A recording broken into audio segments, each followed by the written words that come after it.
حضرت جنید بغدادی رحمت اللہ تعالی علیہ طریقت کے اماموں میں سے ایک بزرگ، طریقت کے شیخ المشائخ، شریعت کے امام الائمہ حضرت ابو القاسم جنید بن محمد بن جنید بغدادی رحمت اللہ تعالی علیہ، آپ علماء ظاہر اور ارباب قلوب میں مقبول تھے، فنون علم میں کامل، سلوک و معاملات کے اصول و فروع میں امام و مفتی اور امام سوری رحمت اللہ علیہ کے مصاحب تھے۔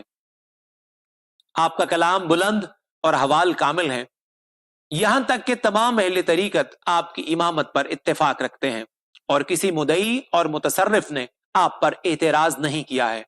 آپ حضرت سری سکتی رحمت اللہ علیہ کے بھانجے اور انہی کے مرید تھے۔ ایک مرتبہ حضرت سری سکتی رحمت اللہ علیہ سے لوگوں نے پوچھا کہ کیا کوئی مرید اپنے پیر سے زیادہ بلند مرتبہ ہوا ہے؟ آپ نے فرمایا ہاں، اور اس کا ثبوت ظاہر ہے کہ حضرت جنید کا درجہ میرے درجہ سے بلند ہے۔ حالانکہ ان کا یہ فرمانا از راہ انکسار اور تواضع تھا، مگر انہوں نے جو فرمایا بصیرت سے فرمایا۔ امر واقعہ یہ ہے کہ کوئی شخص اپنے سے بلند کا درجہ نہیں دیکھ سکتا، کیونکہ دیدار تحت تعلق ہے، اور ان کا یہ فرمان دلیل واضح ہے کہ انہوں نے حضرت جنید رحمت اللہ علیہ کو اپنے سے بلند مقام پر پایا، اور جب بھی انہیں دیکھا اگرچہ انہوں نے بلندی میں دیکھا لیکن در حقیقت وہ ان کے تحت ہی ہیں۔ چنانچہ مشہور واقعہ ہے کہ حضرت سری سکتی رحمت اللہ علیہ کی حیات میں مریدوں نے حضرت جنید سے عرض کیا کہ اے شیخ، ہمیں ایسی نصیحت فرمائیے جس سے ہمارے دلوں کو چین اور قرار آئے۔ آپ نے فرمایا جب تک میرے شیخ اپنے مقام پر جلوہ افروز ہیں میں کوئی تلقین نہیں کر سکتا، یہاں تک کہ ایک رات آپ کو رسول خدا صلی اللہ علیہ وآلہ وسلم کا دیدار نصیب ہوا۔ حضور اکرم صلی اللہ علیہ وآلہ وسلم نے ان سے فرمایا اے جنید، لوگوں کو نصیحت کیوں نہیں کیا کرتے تاکہ اللہ تعالیٰ تمہارے ذریعے ایک جہان کو نجات عطا فرمائے۔ جب آپ بیدار ہوئے تو آپ یہ خیال فرما رہے تھے کہ میرا درجہ میرے شیخ کے درجہ سے بڑھ گیا ہے، اور مجھے نبی کریم صلی اللہ علیہ وآلہ وسلم نے دعوت و تبلیغ کا حکم فرمایا ہے۔ جب صبح ہوئی تو حضرت سری سکتی رحمت اللہ علیہ نے ایک مرید کو بھیجا کہ جب جنید نماز فجر کا سلام پھیرے تو ان سے کہنا تم نے مریدوں کے کہنے سے تعلیم و تبلیغ نہ کی اور نہ مشائخ بغداد کی سفارش قبول کی، سب کی درخواستوں کو رد کرتے رہے، میرا پیغام بھی پہنچا تب بھی تبلیغ شروع نہیں کی، اب تو نبی کریم صلی اللہ علیہ وآلہ وسلم کا حکم بھی ہو چکا ہے، اب تو حکم بجا لاؤ۔ حضرت جنید فرماتے ہیں کہ اس وقت میں نے جانا کہ میرا شیخ میرے دل سے بخوبی واقف ہے اور وہ میری ظاہری اور باطنی ہر حالت سے باخبر ہے، ان کا درجہ میرے درجہ سے بلند تر ہے کیونکہ وہ تو میرے اسرار سے واقف ہیں، میں ان کے حوال سے بالکل بے خبر ہوں۔ اس کے بعد میں اپنے شیخ کے دربار میں حاضر ہوا اور توبہ و استغفار کیا۔ میں نے عرض کیا کہ حضرت آپ کو کیسے معلوم ہوا کہ میں نے خواب میں رسول خدا علیہ تحیت و ثنا کا دیدار کیا ہے؟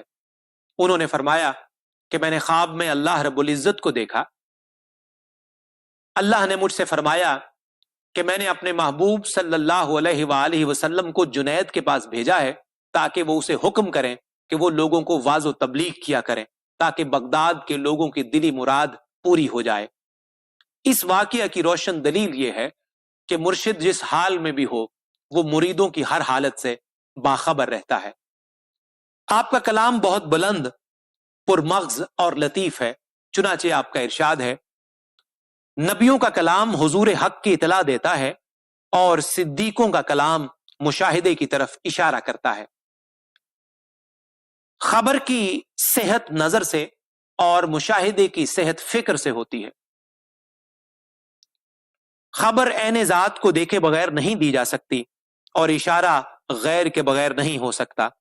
غرض کے صدیقین کا جو حد کمال اور انتہا ہے وہ انبیاء کرام علیہ السلام کے حالات کی ابتدا ہے۔ نبی و ولی کے درمیان یہ فرق، ان کی فضیلت جو نبیوں کو اولیاء پر ہے، اس سے واضح اور ظاہر ہے، بخلاف ملحدوں کے ان گروہوں کے جو فضیلت میں انبیاء کو مؤخر اور اولیاء کو مقدم کہتے ہیں، نعوذ باللہ۔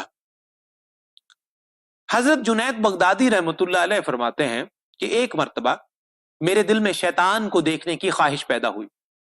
ایک روز میں مسجد کے باہر دروازے پر کھڑا تھا کہ دور سے ایک بوڑھا آتا ہوا نظر آیا. جب میں نے اس کی صورت دیکھی تو مجھ پر شدید نفرت کا غلبہ ہوا. جب وہ بوڑھا قریب آیا تو میں نے اس سے پوچھا, اے بوڑھے تو کون ہے کہ وحشت کی وجہ سے تیری شکل مجھ سے دیکھی نہیں جا رہی اور تیری نحوست کی وجہ سے میرے دل کو سخت وحشت ہو رہی ہے.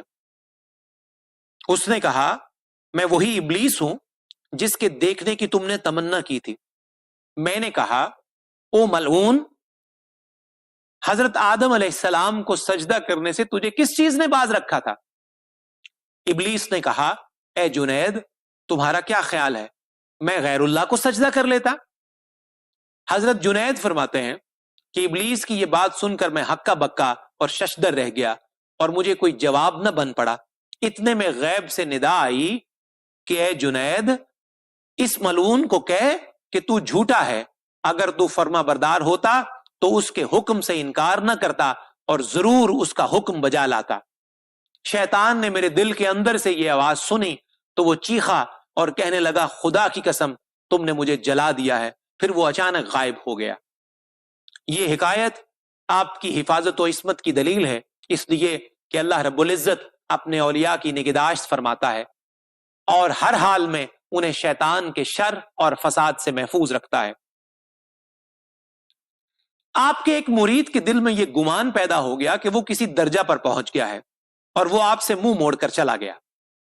اس کے بعد ایک دن اس کے ذہن میں خیال آیا کہ وہ آپ کی آزمائش کرے. آپ اپنی بزرگی سے اس کے دلی خیالات سے باخبر ہو چکے تھے. اس نے آپ سے ایک سوال کیا. حضرت جنید بغدادی رحمت اللہ علیہ نے فرمایا, اس کا جواب لفظوں میں چاہتا ہے یا مانوی طور پر؟ اس نے کہا, دونوں صورتوں میں. آپ نے فرمایا, اگر لفظوں میں چاہتا ہے تو نے اپنی آزمائش کر لی کیونکہ تو یہاں میری آزمائش کے لیے آیا تھا, اور اگر مانوی تجربہ چاہتا ہے تو میں نے تجھے اسی وقت ولایت سے معزول کر دیا ہے. فوراً اسی لمحہ اس مرید کا چہرہ سیاہ ہو گیا اور وہ کہنے لگا کہ یقین کی راحت میرے دل سے جاتی رہی ہے. پھر وہ توبہ و استغفار میں مشغول ہو گیا اور فضول باتوں سے تائب ہو گیا. اس وقت حضرت جنید رحمت اللہ علیہ نے اس سے فرمایا, تو نہیں جانتا کہ اولیاء اللہ رب العزت کے اسرار کے والی اور حاکم ہوتے ہیں اور تو ان کے زخم کی طاقت نہیں رکھتا؟ پھر آپ نے اس پر دم کیا اور وہ دوبارہ اپنی پرانی حالت پر بحال ہو گیا. اس کے بعد اس نے مشائخ سے بدگمانی رکھنے سے ہمیشہ کے لیے توبہ کر لی.